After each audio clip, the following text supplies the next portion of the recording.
എങ്ങോട്ട് രാവിലെ തന്നെ? എങ്ങോട്ടാണ് പോകേണ്ടതെന്ന് അറിയാതെ നിൽക്കുക. വാതില് പൂട്ടിയിരിക്കുന്ന കണ്ടു. നേരത്തെ ഇറങ്ങിയല്ലേ? ഉവ്വ്. അതിനകത്തിരുന്നിട്ട് വല്ലാത്ത വീർപ്പുമുട്ടൽ. ചായ ഉണ്ടാക്കിയിട്ട് വിളിക്കാന്ന് വെച്ചപ്പോ ആളില്ല. അതുകൊണ്ട് കൂടിയാ ഇങ്ങി പോകുന്നത്. എങ്കിലത് വളരെ ബോറായിപ്പോയെന്ന് ഞാൻ പറയും. സത്യം പറയാലോ, ഇന്ന് വരെ എന്നെ പരിചയപ്പെടുന്നവർക്കൊക്കെ ഞാനൊരു ഭാരമായിരുന്നിട്ടേ ഉള്ളൂ.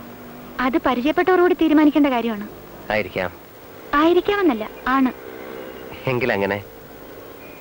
ഒരുപാട് കോംപ്ലക്സുകളുണ്ട് അല്ലേ? ഇല്ല, ഒന്നേ ഒന്ന് മാത്രം. ഇൻഫീരിയർ. Inferior to everybody. സത്യത്തിൽ കോംപ്ലക്സ് അല്ലത്, വെറും പരമാർത്ഥം. ആർക്കു വേണ്ടി ഞാനിനി ജീവിക്കണം, എന്തിനു വേണ്ടി ജീവിക്കണം അറിയില്ല. ആ ഒരു അവസ്ഥ വല്ലാത്ത ഒന്നാണ്. രാധയ്ക്ക് അത് പൂർണ്ണമായി മനസ്സിലാവുന്നുണ്ടോ എന്നെനിക്കറിയില്ല. വ്യക്തിപരമായി ഒരു ലക്ഷ്യവും ഇല്ലാതിരുന്നതാണ് ഇതിനൊക്കെ കാരണം. അത് പറയരുത്. എനിക്കുണ്ടായിരുന്ന ലക്ഷ്യം എൻ്റെ അമ്മയുടെ സന്തോഷമായിരുന്നു. അത് സാധിച്ചെടുത്തു.